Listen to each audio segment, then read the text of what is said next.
I'm thrilled to be here in India, and I'm thrilled to be here to talk about my favorite thing, the experiential business, the event business, the marketing business, what we do for a living.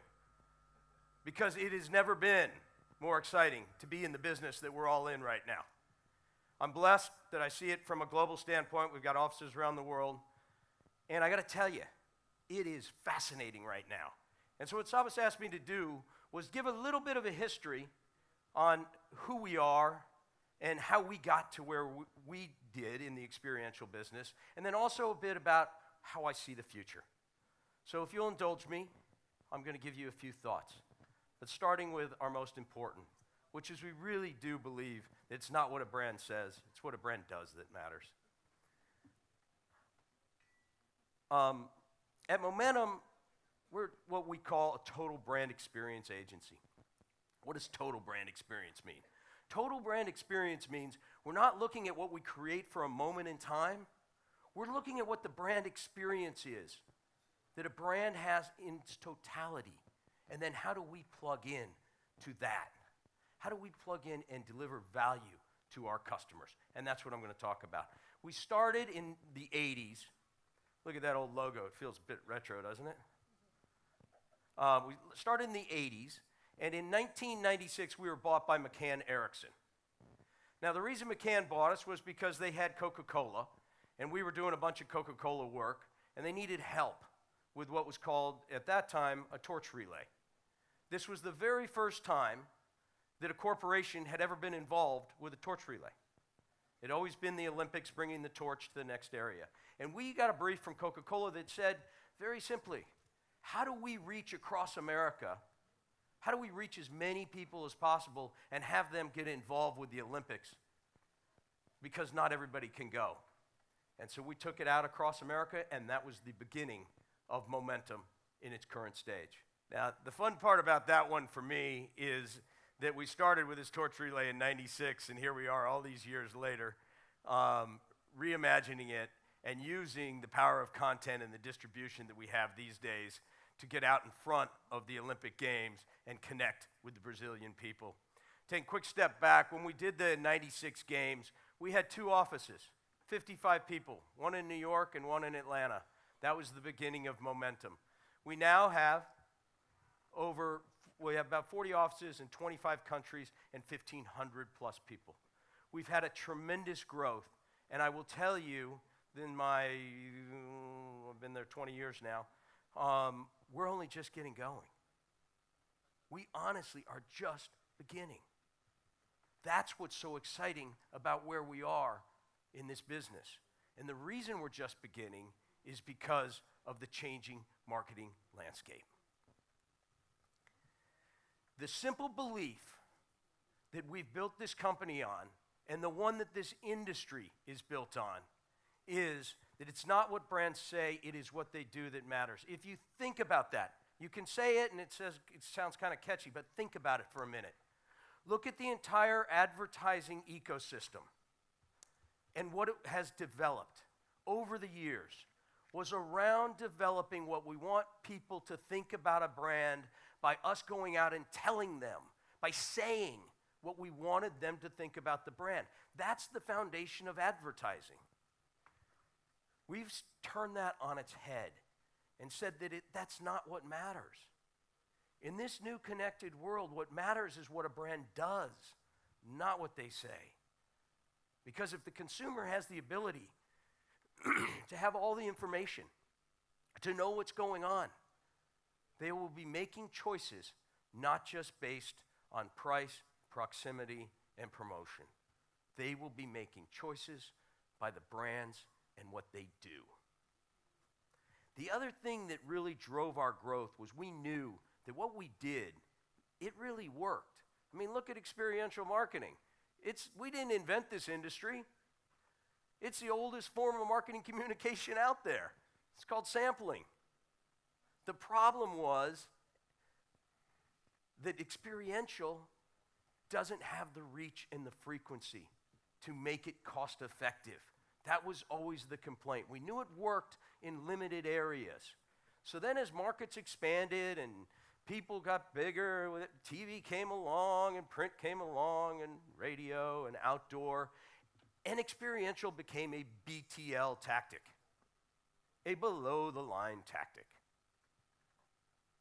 But then something interesting happened, and this is when our business took off. There was a book written in 1998 by Pine and Gilmore that basically said, if you look at this model, that commodities obviously get commoditized. The next is making goods. Making goods are becoming commoditized. So service was the next one to deliver a differential. And service has become commoditized. So the future of business is experience. And he used a simple example, that we then were allowed the opportunity to put science behind what we do. If you buy a bulk of coffee, it costs X. If you grind it and put it in a bag, it costs Y. If you drip it and you serve it, the convention was it cost you $1 in the United States for a cup of coffee. And then Starbucks came along and created an experience. And by creating that experience, they were able to charge $5 for a cup of coffee. Mostly hot milk with flavored coffee in it, but it's still $5 for a cup of coffee. That's because they understood the experience. So then what we did is we took that as our backbone and went out to clients like American Express and said, you know what? You're a credit card company, but that's only this much of what you do. What you really are is a service company, security, but the future is going to be experience. So how does this credit card in your wallet, the American Express card, how is that your ticket to experience? And you know what we found? We found that not only did it work, but the numbers against loyalty and the numbers against spend went up dramatically to anybody that was involved with any of our experiences. And it's helped redefine American Express as a company.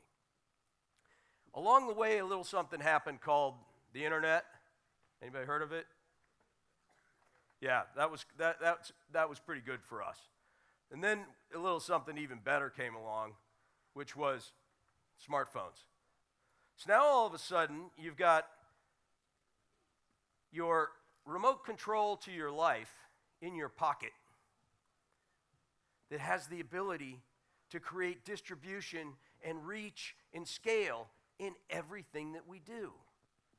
And that is one of the reasons that I'm so bullish on the future of what we do. Is that for the first time we have the ability to create reach and scale as opposed to creating moments just for the people in the room. So going with my American Express example, let me take you through a way where we took what we've done before, which is concerts. We've all done them, right? Everybody's put on a music show. And we thought about it differently. We created an idea that had never been done before. And then a distribution channel that created the reach like we had never seen before. It's called American Express Unstaged. Here's the thing. With the creative and immersive technology, it's going to drive faster growth for what we do. We're only just getting going. If you look at what's going to happen with RFID technology, some of the projecting mapping that we're working on, gamification, I mean, all you got to do is watch what happened with Pokemon. It was fast, but it was up and going. Pokemon is going to change. It's going to change what we all do for a living. I mean, in a year's time, there will be very few branded events that won't have some sort of digital overlay that's going to be through your phone. And as we get that, think of the data, think of the information, think of the connectivity that we can do there. So technology is going to drive our growth even faster in this business. And I honestly believe that the way forward is experiences that create intimacy at scale. And it's something that we're really working on hard, of how we create this intimacy at scale. Because if we do that, we break through, we connect with the consumer in ways, the numbers are staggering. And I'm going to show you a few of them, of what's happening. So this intimacy at scale is what we try to do. Let me show you a couple examples of using technology to create intimacy at scale. Most of VR, all of VR, other than this, has been sit back and watch and have an experience. this was the first time that you actually could go in and play. And literally, you'd go do a cross court and you'd feel the ball hit. It was fantastic technology. Now, we laugh. In a year's time, we'll look back at this and it'll probably feel like Pong because technology is changing so quickly. But for a moment in time, we created something about the intimacy at scale. They all walked away with a video that came straight to their phone that was them playing Maria Sharapova. You couldn't do that by just getting an athlete to play against hundreds of thousands of people. We have also built, this is not just idea-driven and execution-driven. We've built tools that are developing science around everything that we do. This is one on the front end that helps us develop where brands should be in the physical space. And it's an entire database of everything that's happening. We've got to manage it. We've got matrix on performance, proprietary systems for combining ROI and ROO. And then we've got data science that is really tracking the people that are there, the people online. We're putting data into everything that we do so that we are taking the bit of, hey, this is a great idea, will you buy it, to this is what you should do, here's the data that proves it, and here's the return on investment that you're going to get. The conversation changes dramatically with clients when you're speaking in the language of the rest of their marketing mediums. So, a couple things on the experience economy here in India. I think the most important is one, you've got a very fast-growing economy, as everybody knows. You've got one of the quickest growing economies, modern major economies on the globe. And then you also have a prime minister that that has a belief in digital India. That's exciting stuff. I mean, that is really, really exciting stuff. 250,000 villages in India will have internet or public places for Wi-Fi. Every Indian will have a smartphone device. That's amazing to me, just to have that type of thought and what that means to this business, in the experience business. I mean, in rural India alone, I mean, look at, these are the numbers that I polled, was 300 million by 2018 connected. By 2018, that's tomorrow. That's staggering. And the same thing with women. Going from 25% to at least a third by 2018. These are massive changes that are going to happen in what is already a fast-growing economy. And what that means is, from the experience standpoint, you have unbelievable opportunity in front of you. I think technology and the connectivity will make experience the future of all marketing, because of this idea of creating intimacy at scale. And the fascinating thing is, our research is proving this out. All of this set against a backdrop of ad blocking is growing at 41% per year, costing publishers $40 billion. DVRs, you're time shifting and skipping ads. So we're in a background right now, different in each country, mind you, some going even faster, that the consumer is spending their own time and their own money to block a lot of the stuff that the ad industry creates. Think about that. We are creating stuff. We, the collective we, are creating ads and pushing them out at people, and the consumer is raising their hand, and they are paying money for these apps. They're paying money for DVRs. They're spending time and their own money to figure out how to skip the stuff that we're creating as an industry. And that is the opportunity. Take a look at, I believe the consumers are looking for more respect from brands. And some of our research is showing that they're not getting it. Take a look at some of this here. This is a global survey that we did on experience. 93% of people that are at a branded experience talk about it.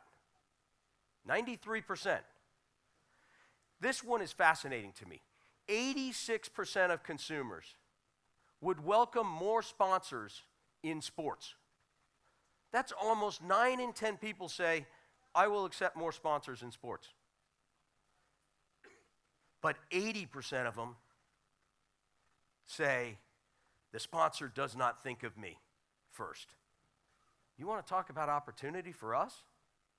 That's a big opportunity. Look at some of the other data.